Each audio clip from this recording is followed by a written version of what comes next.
Hola, ¿qué tal, estimados amigos de la Ventana Ciudadana? En una de las conversaciones ciudadanas más de nuestro medio de comunicación, quiero hoy día desarrollar un camino de análisis con el director de la Escuela de Gobierno de la Universidad Central, don Marcos Moreno Pérez. Pero además de sus grados académicos, yo quiero señalar, porque para mí es afortunadamente una verdad, él es uno de los importantes analistas políticos que tiene nuestro país a nivel central. Y por ello es que en esta ocasión queremos conversar con Marco. Muy buenas tardes, Marco. ¿Qué tal? ¿Qué tal, Juan Luis? Muy buenas tardes para ti y para todos los quienes nos están viendo a través de la Ventana Ciudadana en el mundo, en Chile y en cualquier parte a través de Internet. Sí, pues y usted siempre muy solicitado cada vez, las veces que ha estado con nosotros. Llueven los comentarios, Qué incluso bueno, hasta algunos piropos de algunas chiquillas por ahí que lo saludan, qué bueno. con mucho Entonces, cariño. Marco, hacer, como diría a ti, quien te gusta tanto, Antonio Gramsci, ¿no? Él señalaba y se refería a estos momentos como periodos de interregno político, en donde lo que esperamos que nazca todavía no ha nacido completamente. Entonces, de alguna manera, por eso te decía que tan importante respecto de quiénes, cuántos votaron, la pregunta hay que hacerse es que quiénes votaron. Y ahí, yo te insisto, hay un voto el domingo que podríamos denominar un voto destituyente, es decir, gente que votó para destituir, para cambiar, para sacar a la élite, ¿no? Y eso quedó de manera muy evidente, pero te insisto, ahora la pregunta, y ese es el tercer comentario que te hago, la pregunta es cómo canalizamos todo esto. Eso fue el domingo. Ahora viene el momento en que canalicemos esta energía, ¿no? Y ahí entonces está el gran desafío, cómo vamos a llevar adelante este proceso que se instaló a partir del domingo pasado. ok, detengámonos ahí. Mira, a mí me interesan estas dos primeras partes y te quiero opinar al respecto para que tú lo desarrolles un poco más. Tú eres el que tienes la sabiduría. Yo tengo la impresión de que hay dos grandes bloques. Los adultos mayores que vencieron el miedo y que son, comillas, no sé si más conscientes, pero más comprometidos con el de Pinochet, por decirlo de alguna forma, la constitución de la dictadura. Entonces ahí hay una reacción concreta, amén de otros elementos que tienen que ver con las reivindicaciones propias que los han marcado, el tema de la AFP, de las ISAPRE, que los dejan, comillas, colgando del sistema, porque esa es la situación. O sea, las pensiones y las eh, iniquidades en salud es eso. Han dejado a un sector de la sociedad, los adultos mayores, colgando del sistema con las migajas. Y por otro lado, los jóvenes, yo diría hasta 30, 35, que son más rebeldes, están con todo, son antisistema, comillas, anti-instituciones del Estado, y yo creo que allí se marcan algunas instituciones del Estado como el sistema judicial, como el tema de que ya decía las ISAPRE, y el rol de las Fuerzas Armadas y de Carabineros, que los jóvenes, el tema de la educación y de la salud, por supuesto, que rechazan. Entonces yo diría que esos dos grandes bloques fueron fundamentalmente, pero bien señalas tú, hay que esperar y hacer el detalle con los datos que tengamos, pero Pero por ahí le, va un poco la cosa. pero los datos que tenemos hasta ahora nos indican un poco lo que tú estás señalando, es decir, efectivamente votó un menor porcentaje de electores adultos, especialmente en el sur, de Maule al sur, ¿no? Maule, la región del Biobío, la Araucanía, los lagos, ¿no es cierto? Votó menos gente que la última elección. Ahí tuvimos una baja, probablemente hay varias regiones del sur de Chile que estaban en cuarentena el domingo y siguen estando en cuarentena, lo que pasa en el Gran Concepción, lo que pasa en Magallanes, lo que pasa en Puerto Montt, ¿no es cierto?, en Osorno, y por lo tanto vimos una baja de la votación en el sur que se compensa con una subida de la votación en el norte, ¿no? El norte subió Así su es. votación, ¿no?, de manera importante. Entonces ahí tenemos un primer dato. Un segundo dato que es efectivo lo que tú estás señalando, al dejar de votar personas adultas, digamos, sobre 50 años, un poco por el miedo y por las condiciones que genera la pandemia, entró ahora un nuevo, digamos, refuerzo de electores jóvenes. No notamos un aumento de electores jóvenes, tampoco una gran avalancha de jóvenes, pero sí, digamos, un incremento importante de electores jóvenes que compensa un poco esa salida de los electores adultos que tradicionalmente, como tú dices, votan porque somos, digamos, me incluyo también en ese grupo etario, tenemos, digamos, una alta responsabilidad, creemos en la república, creemos, ¿no es cierto?, en los ritos republicanos como el ir a votar. Por lo tanto, ese elemento es bien interesante. Yo diría que en conjunto, eso sí, lo que tú decías cuando dices que el tema de la AFP, el tema de las pensiones, ¿no es cierto?, la falta de oportunidades, muestra que efectivamente el domingo, como te decía, hubo una profunda crítica transversal contra la élite, ¿no? Pero fundamentalmente contra el poder que tiene la élite, ¿no? Por la manera en cómo se origina el poder, la gente cuestiona mucho cómo se origina el poder, cómo se distribuye el poder y cómo se usa, ¿no? Ese yo diría es el principal cuestionamiento, porque depende del lugar donde tú nazcas, depende, ¿no es cierto?, de la familia que provenga, de donde hayas estudiado, el colegio al que fuiste, la universidad en la que estudiaste, o el instituto en el que estudiaste, o si no estudiaste en ninguno de esos, eso va a condicionar tu vida. Y eso es contra lo que la gente hoy día se revela, ¿no? Contra esta desigualdad y contra esta inequidad que tenemos, ¿no es cierto?, instalada en el país. Por lo tanto, yo insisto mucho en esta idea de este voto destituyente que se dio el domingo, pero como te digo, eso fue el domingo. Ese día la gente dijo, estoy molesto con esto, pero también tengo esperanza. Ahora, el punto es cómo canalizamos esto, y eso es lo más peligroso, porque esto no quiere decir que las movilizaciones a lo mejor no van a parar completamente, ¿no? Vamos a seguir teniendo algunas acciones que van en ese sentido. Estos problemas no se van a resolver en pocas semanas ni en pocos meses. Piensa tú, Juan Luis, que en el mejor de los casos vamos a tener una constitución en el segundo semestre del 2022. Ojo, 2022.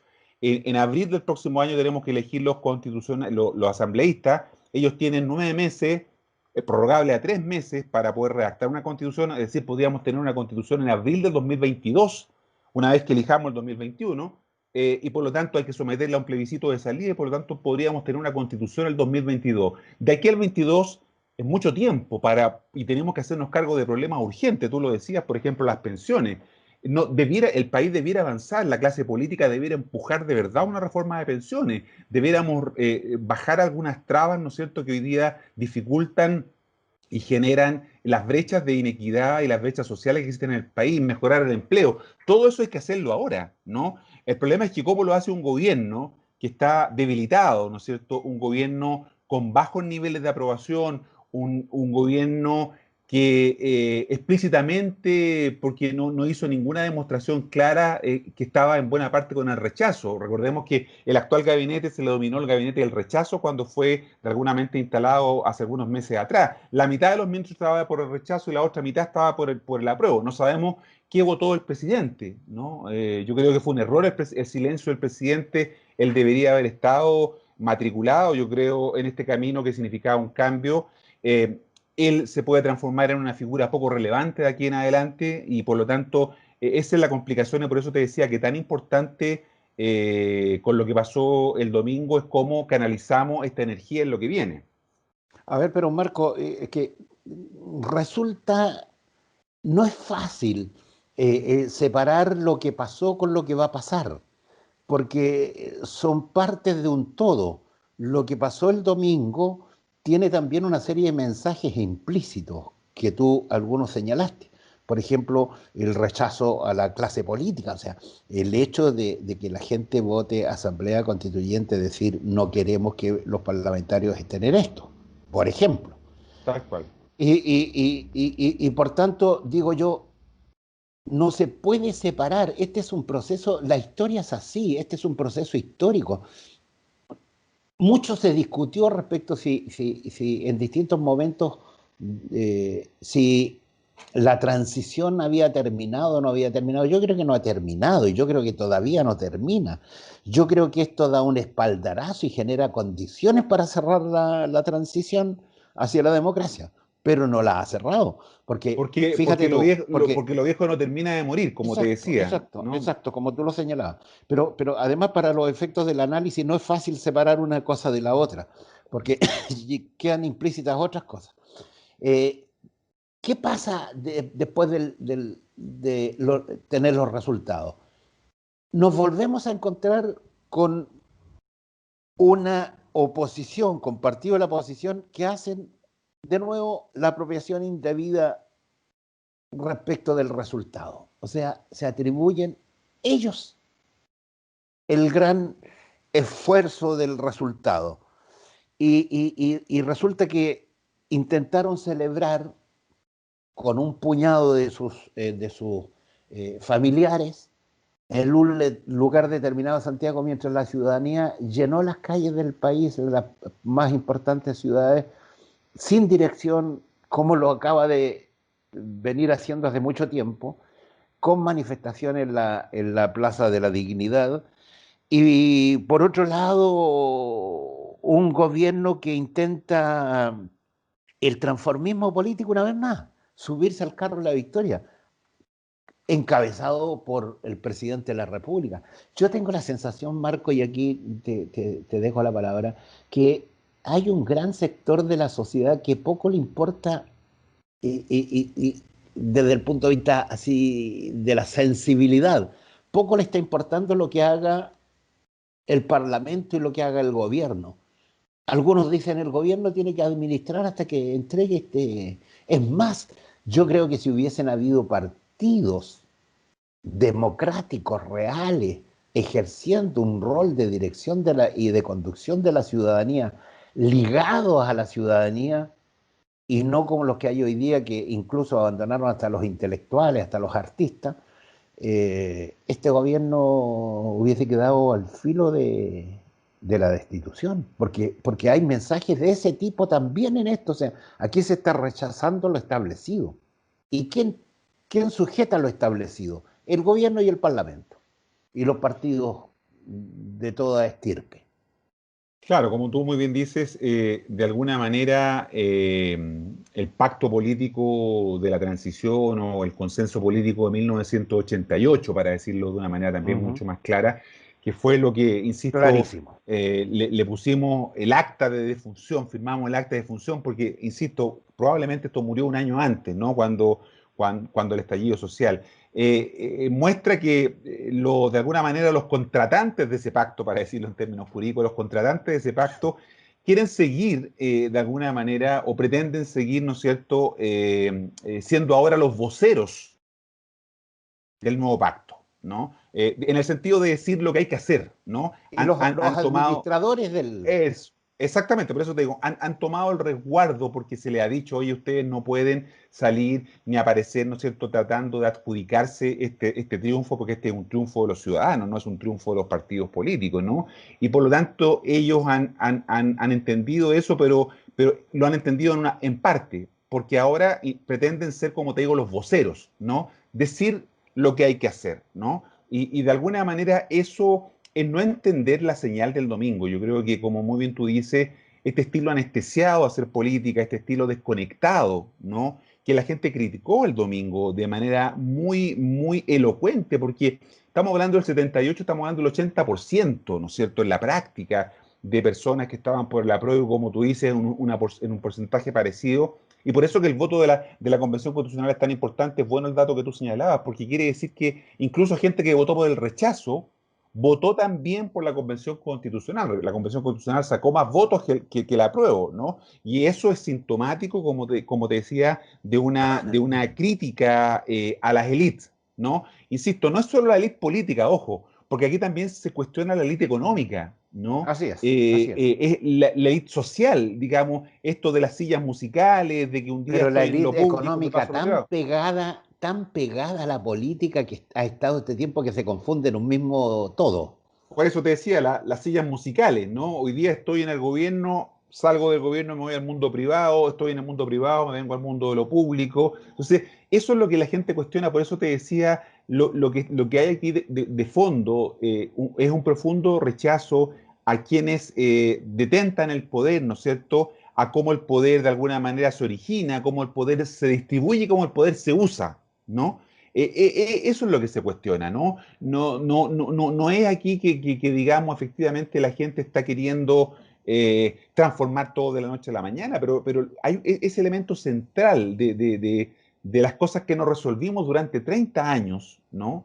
Que no resolvimos y que se quedaron, ¿no es cierto?, pegadas el año 1990. Contra eso es lo que la gente hoy día, de alguna manera, o el domingo se rebeló. Pero eso ocurrió el domingo. El punto que tú, como tú decías, ¿qué es lo que pasa de ahora en adelante? Porque el Ujú. voto destituyente se expresó el domingo y ahora ¿cuáles son las condiciones para llegar a esto? Entonces, una primera cuestión, como tú dices, es que los partidos tienen que dar un paso al costado, creo yo. No estamos diciendo que desaparezcan, los partidos son importantes para que funcione una democracia, son esenciales para una democracia, pero lo que estamos diciendo es que jueguen un rol distinto al que han jugado hasta ahora, ¿no? De ser permanentemente quienes tienen el control de lo que ocurre. Yo creo que hay que compartir, ¿no? Hay que entregar poder, ¿no? Y eso les cuesta a los partidos políticos. Piensa todas las dificultades que tienen los candidatos independientes para poder entrar, ¿no es cierto?, a competir, para poder ser electos delegados a la Convención Constitucional. Va a ser bien difícil. Entonces, primero, ceder poder. En segundo lugar, Juan Luis, creo yo que es muy importante cambiar y pasar de la lógica o de la faz agonal de la lucha por el poder a una fase arquitectónica, es decir, a la capacidad de cooperación, de construir acuerdos, de buscar entendimiento, ¿no? Tenemos que dejar solamente la confrontación y pasar de la confrontación a la cooperación, y ahí juega un rol muy importante las élites, ¿no? Las élites tienen que ser las que de alguna manera generen esos diálogos, esos entendimientos. Los empresarios tienen que estar dispuestos a ceder, la clase política tiene que estar dispuesta a ceder, el gobierno tiene que estar dispuesto a ceder, la oposición tiene que estar dispuesta a ceder, y ese es el tercer elemento. Las oposiciones, Juan Luis, creo yo también, porque son varias oposiciones, tienen que dejar solo de administrar el descontento, administrar el malestar y pasar a gestionar el poder, pasar a buscar entonces ser capaces de construir alternativas, ser capaces de ser opción de gobierno. En este minuto tenemos a la oposición dividida, ¿no? No lograron conformar listas. Piensas tú que el 29 de noviembre, en un mes más, tenemos elecciones primarias, ¿no? Para elegir gobernadores, alcaldes, concejales, ¿no? Tenemos elecciones de primaria y la oposición no se puso de acuerdo. Vamos a tener primarias de las dos partes de la oposición que hoy día está dividida. Vamos a tener también algunas primarias en el oficialismo. Por lo tanto, es muy importante dejar de administrar el malestar y comenzar, digo yo, a gestionar el poder, ¿no? La capacidad de buscar entendimiento. Esas tres condiciones creo que son fundamentales para encauzar, te insisto, la energía, porque los chilenos y chilenas también dijeron el domingo, nosotros creemos en el proceso, en este proceso, digamos, Mm. creemos que va en el sentido correcto, pero no vamos a poner todas las fichas sobre esto. También vamos a seguir movilizándonos, probablemente también vamos a seguir planteando las cosas de otra manera hasta que esto no cambie. Y esto no va a cambiar porque, te insisto, lo viejo no termina de morir y lo nuevo no termina de nacer. Mira, yo por ahí escribía y decía, lo del 25 es uno más de la construcción de un eslabón en una larga cadena de luchas democráticas para consolidar la democracia y el proceso. Y otro eslabón fue el 25 de octubre del año anterior y las movilizaciones sociales que hubieron durante mucho tiempo en términos de rechazar el tema de las AFP, son otro eslabón, etcétera, etcétera. Pero en esta construcción de la democracia que yo creo que todos la entendemos como el único marco que puede representar el desarrollo del país y los intereses generales de la nación, con una sociedad pluralista, con un marco solidario, con un Estado comprometido, requiere de partidos, obviamente, pero no partidos que administren los triunfos de otros, sino y ahí tengo una diferencia contigo para que tú la dilucides, y me la expliques mejor, se la explique a nosotros. Porque no hace falta que los partidos cambien sus normas y procedimientos. O sea, el 1% de la ciudadanía cree en los partidos y en los parlamentarios. ¿Cómo entonces van a confiar en la elección de los nuevos constituyentes en manos de estos señores? Digo yo, ¿no será un gesto útil, necesario, humilde, que ellos señalen, pues bien, nosotros nos retiramos y esta vez le toca a la ciudadanía que elijan ciudadanos? Hay suficientes científicos, hay suficientes intelectuales, hay gente de las organizaciones sociales y se podría perfectamente organizar. No es fácil, pero es posible. Eh, Segundo, creo que, que volvamos a creer en los partidos, que la ciudadanía vuelva a creer en los partidos, en este instrumento tan importante, requiere la reconstrucción de partidos con ética, con moral, con normas, con procedimientos, incluso con ideología. Pero sí, es que hemos perdido hasta el modo de razonar. Claro, o sea, los partidos son necesarios, como decía, en un sistema democrático, son parte de la democracia, pero partidos, digamos, que funcionen adecuadamente, partidos que tengan una estructura territorial, que abran espacio de participación a los ciudadanos, partidos que recambien y renueven sus élites partidarias. El problema es que aquí vemos los mismos de siempre.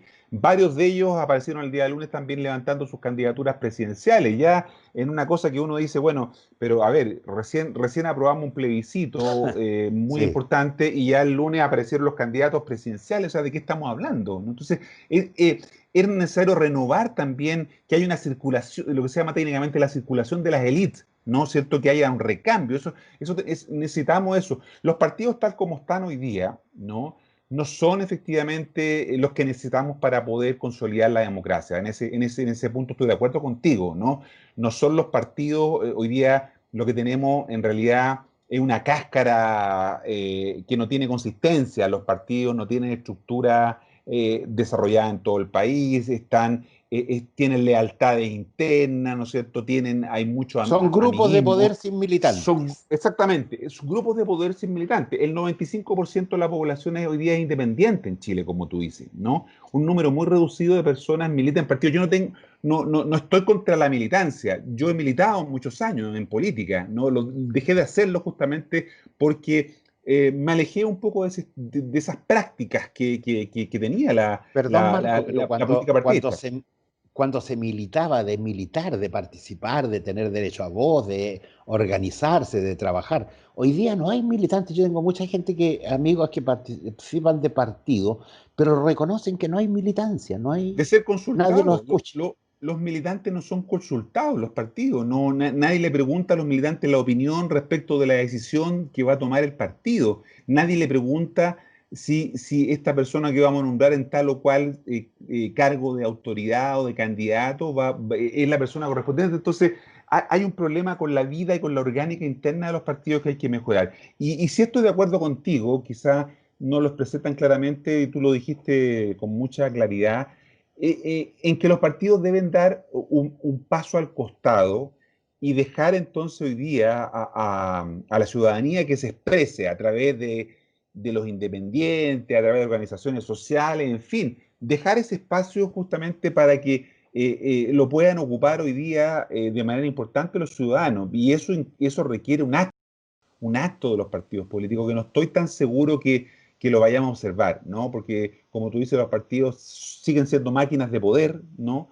Es su naturaleza estar allí, pero la gente no cree en ellos, ¿no? Entonces, tenemos esta disociación y por eso que va a ser difícil canalizar esto, va a ser difícil estos 2 años si no equilibramos estas dos cuestiones, ¿no? El parto al que estamos asistiendo, que todavía no se concreta, ¿no? Porque todavía no ha nacido nada todavía, va a ser muy complejo este proceso de parto, va a requerir muchas horas de trabajo de parto y las mujeres que nos están escuchando hoy día, ¿no es cierto?, saben de lo que estoy hablando, mucho más que tú y yo, seguramente, Juan Luis, ¿no? Y por lo Sí. tanto entienden con mucha claridad este tema mucho mejor que nosotros, ¿no?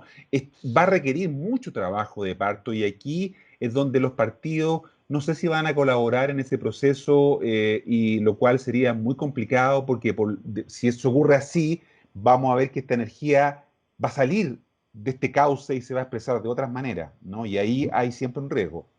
Más que un riesgo, yo creo que sería caótico, porque perfectamente, y lo dejo para tu análisis, ¿tú crees que es posible que se levante un líder independiente, como la presidenta del colegio médico o algún otro intelectual, o algún rector, algún independiente que encabece este proceso para constituir una sola lista de independientes a lo largo de todo el país? Porque, ojo, fíjate que ya se están viendo candidatos ciudadanos a las alcaldías y a las eh, gobernaciones, y esto a partir del 25, del 26 en adelante. O sea, la gente se está organizando, se está visualizando esa alternativa. Ahora, si los partidos llevan sus propias listas, que dudo que se pongan de acuerdo, salvo que trancen cuotas de poder, y la ciudadanía logra organizar un listado, nos vamos a complicar la vida.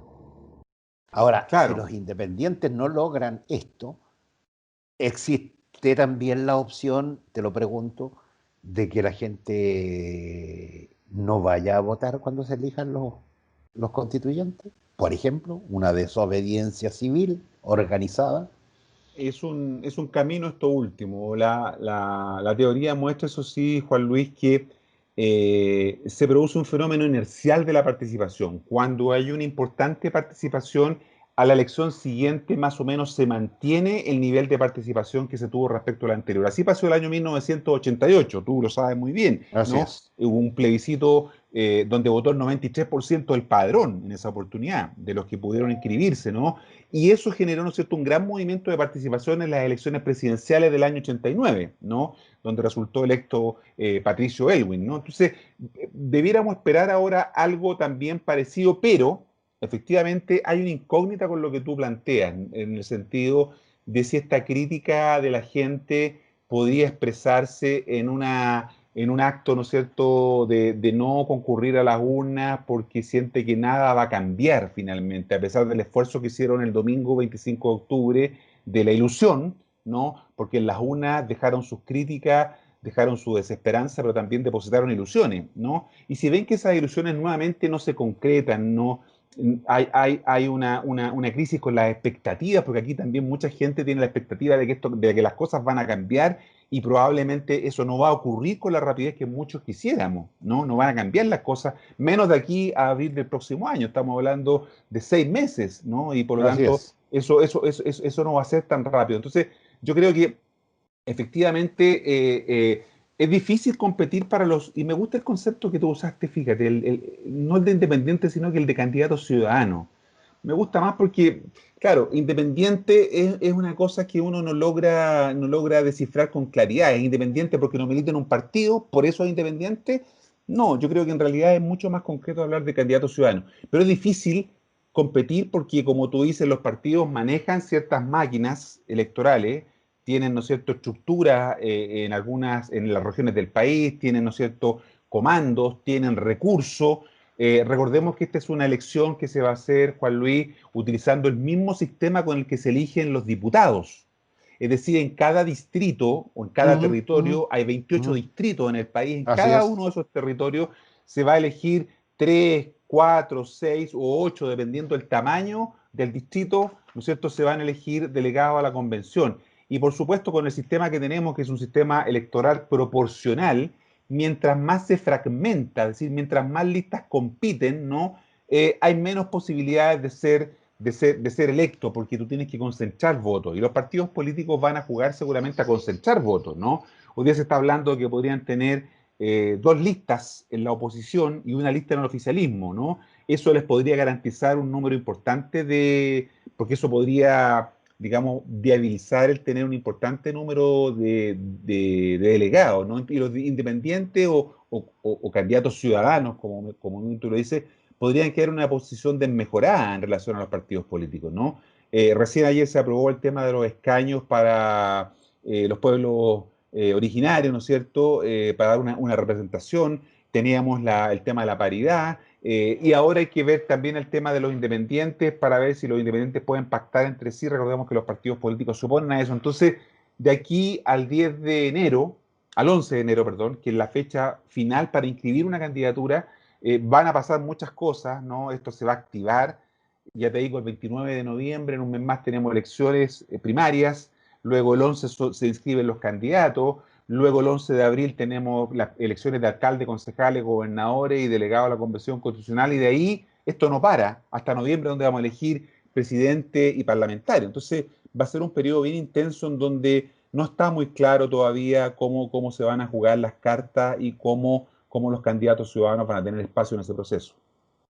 Pero es una tesis que puede empezar a cobrar sentido, ¿ah? Y te insisto, no me señalaste con claridad si tú ves que en el espectro hoy día, en el marco de la coyuntura política, puede haber algún líder ciudadano, no Sí, independiente, que, que no lo veo con claridad, no lo veo con claridad, me dificulto porque el sistema para poder elegir, salvo como tú dices que hubiera una sola lista, pero es difícil, ¿no? Hace difícil la elección. Por ejemplo, un candidato como Benito Baranda, ¿no? Alguien muy conocido, con una trayectoria. Si va como independiente le va a costar salir electo, a pesar del nivel de conocimiento que él pueda tener. Imagínate él que es conocido, ¿no? Imagínate personas como tú, como yo, que quisiéramos ser candidatos, que no somos suficientemente conocidos, por supuesto que va a haber una dificultad para que nosotros podamos ser electos. Entonces, no es fácil de acuerdo al sistema, a las reglas del juego, sí, porque aquí vamos a jugar sí, con una regla, sí, ¿no? Esas por reglas, eso. ¿quiénes las impusieron? Los que firmaron el acuerdo del 15 de noviembre del año pasado, ¿no? Entonces, esas reglas no hacen fácil el camino para lo que tú planteabas.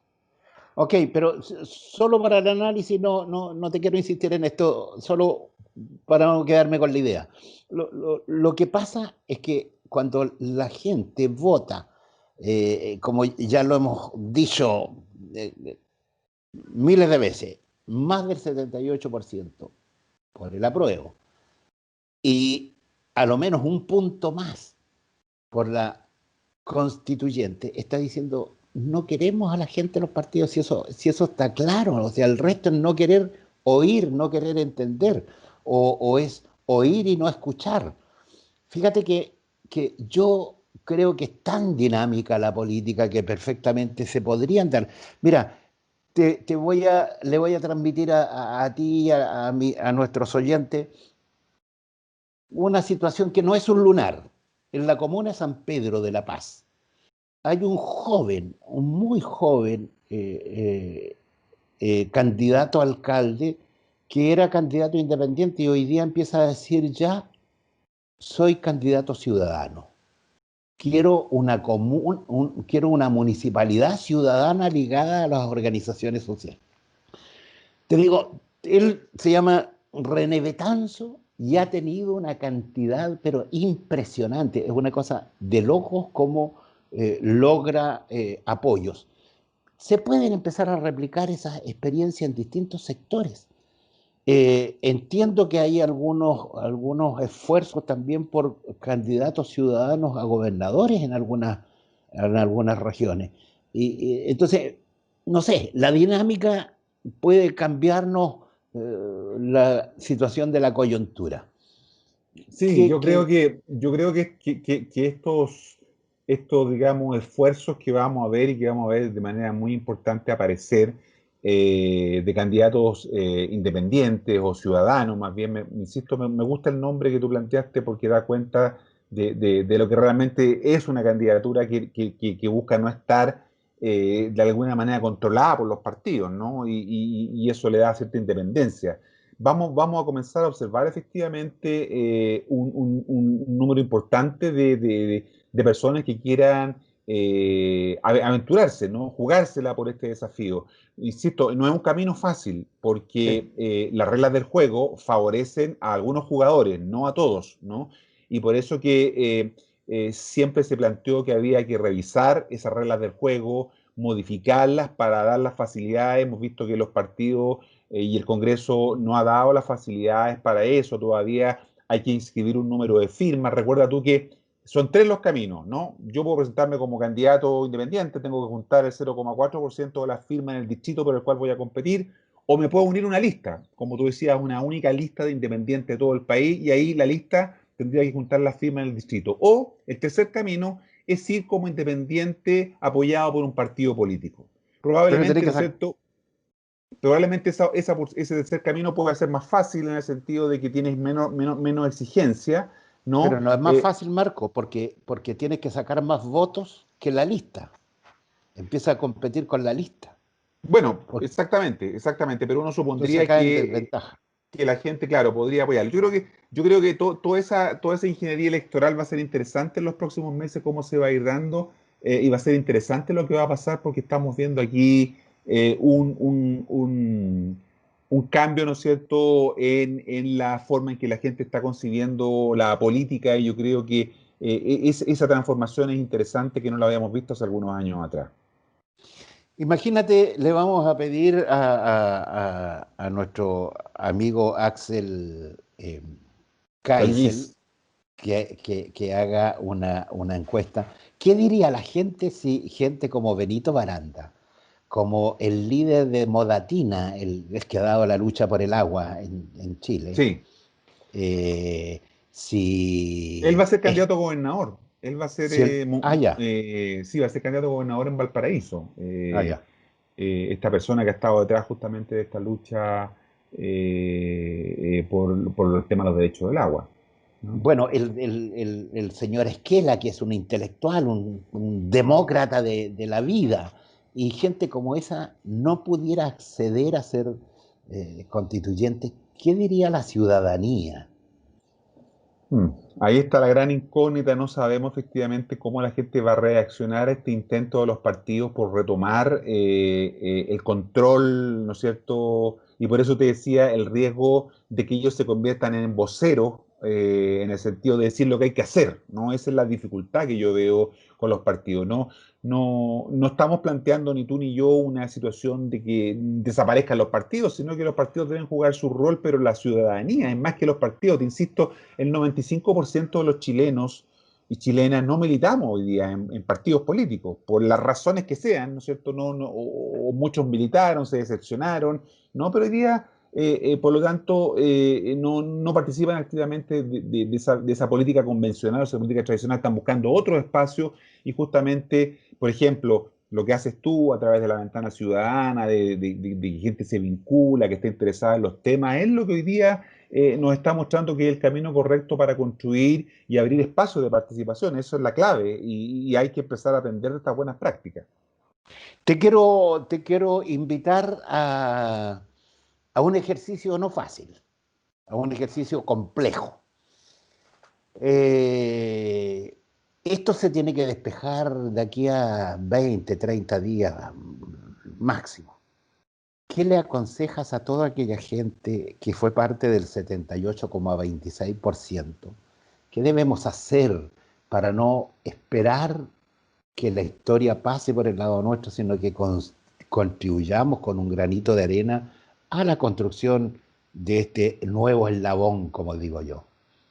Muy buena pregunta. Yo creo que hay que pedirle a esa gente que efectivamente vuelva a concurrir a la urna el próximo 11 de abril y elija ahí entre la oferta que va a haber personas que independientemente de los partidos, también si quieren votar por militantes de partidos, todos están en su derecho, pero buscar alternativas de personas que efectivamente puedan contribuir a romper con esta situación inercial que hoy día tenemos, ¿no es cierto?, de entender la política solo como una actividad de los políticos. La política, que es una actividad noble, en la que yo creo, es una actividad que tenemos que recuperar para los ciudadanos, ¿no? La política es la capacidad justamente de generar y buscar acuerdos en una sociedad. Si para algo sirve la política es para eso.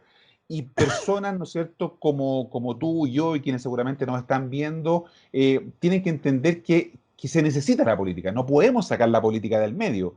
Lo que pasa es que tenemos que reivindicar un uso de la política de una manera distinta, de recuperar la ética, recuperar, ¿no es cierto?, la manera en que hacen estos procesos. Yo creo que esa es la gran expectativa y la gran esperanza que yo tendría para decirle a las personas y que depende de ello, depende del 78,26%, como muy bien tú dices, que podamos mantener esa lógica, pero falta hacerlo y el 11 de abril del próximo año va a ser clave para ese desafío. ¿Van a continuar las movilizaciones en este periodo acompañando este proceso? Yo creo que sí, no es posible pensar que vayan a desaparecer. Es cierto que hay el plebiscito y el proceso constituyente tiene una legitimidad social muy importante, refrendada en la urna por más del 78% de las personas, pero efectivamente creo que esa legitimidad social que tiene este proceso hay que hacerla consistente, pero no podemos pensar que no vayan a haber otras formas en que la gente quiera expresarse, ¿no? La responsabilidad nuestra es conducirla de esta otra manera, a través de la política, ¿no es cierto? De una política distinta, y ese es el gran desafío que tenemos por delante. Dos últimas preguntas. Algunos analistas, colegas tuyos, han venido señalando que con lo del 25, con el 78,26, al gobierno no le queda otra que administrar el país, que ya se le acabó. Yo nunca visualicé con claridad un plan ni un programa de gobierno, pero si algunas perspectivas de cambio estructurales y de fondo tenía este gobierno, que debería postergarlo y quedarse solo a administrar el país.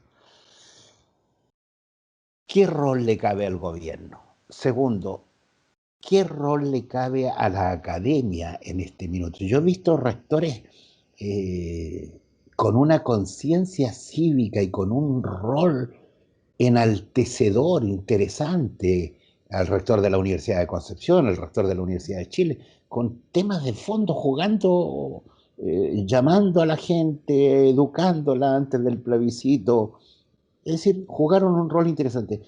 Tú que eres un académico importante, director de una de las escuelas importantes, eh, ¿qué rol le cabe entonces a la academia? Bueno, partir por esta última pregunta, creo que es bien interesante lo que tú has dicho. Nosotros tenemos que cumplir un rol, como muy bien tú decías, de apoyar estos procesos de pedagogía ciudadana. Debemos, desde las universidades, de los centros académicos, de los institutos, generar las condiciones para que la gente pueda tener la mayor cantidad de elementos para tomar sus decisiones y ojalá tomar buenas decisiones, ¿no? Incentivar la participación. Creo que nosotros, la universidad, no puede estar de espalda a la política, ¿no? No puede estar de espalda al gobierno, tiene que contribuir. Debemos romper un poco esta idea de estos compartimentos estancos en que hoy día estamos y por lo tanto hacer una contribución maciza a este proceso de pedagogía ciudadana. Si algo podemos contribuir, creo que va en esa dirección. Y sobre lo primero que tú planteabas respecto del rol del gobierno, creo que efectivamente el gobierno tiene un serio riesgo de convertirse en un actor irrelevante, ¿no? El próximo martes hay una nueva acusación constitucional que se va a discutir en la Cámara de Diputados contra el ministro del Interior, ¿no? Si eso progresa en la Cámara de Diputados, pasa al Senado y podríamos tener otra situación de crisis para el gobierno muy compleja. Al gobierno le quedan 15 meses de mandato, ¿no? No es poco tiempo, ¿no?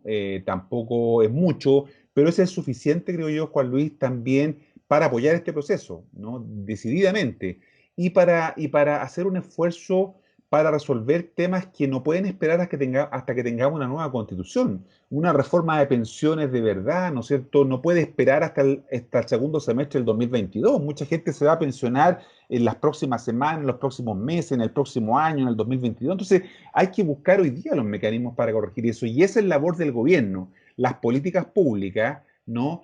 Son construidas por el gobierno, por el Congreso, por los ciudadanos, y el gobierno no puede, digamos, restarse de ese proceso. Pero efectivamente tiene que hacerlo pensando en generar valor público, en hacer una contribución, no solamente atrincherándose en su idea y en lo que crea que es la visión de la sociedad, porque de esa manera sabemos que sería solamente una visión parcial de las cosas y requiere hoy día de promover grandes acuerdos y hoy día un gran proceso de concertación social, ¿no? Que debiera impulsar el gobierno. No sé si el resto lo va a seguir, pero tiene que ser una labor del gobierno impulsar ese tipo de procesos. Me inspiraste una última pregunta. Viene una acusación constitucional. Después de esa acusación constitucional, si es positiva, ¿cómo queda la derecha y el gobierno? Y por otro lado, se dice que entre bambalinas, detrás de la institucionalidad política de la oposición, emerge, se mueve, dirige los hilos, eh, un aparataje en las sombras que se llama el Partido del Orden y que le ha salvado la vida, a lo menos al ministro de Salud y a algunos otros, y al gobierno en distintas ocasiones.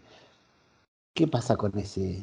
Bueno, efectivamente el martes próximo quienes nos están viendo van a tener la posibilidad de seguir el debate en la Cámara, ¿no es cierto? Ya se aprobó ayer por 4 votos a 1, digamos, el que fuera admisible y por lo tanto la va a conocer la Cámara de Diputados. El gobierno está todavía en vilo porque sabe que la oposición está unida, aparentemente casi toda la oposición está unida detrás del libelo contra el ministro Pérez, ¿no? El ministro del Interior, Víctor Pérez.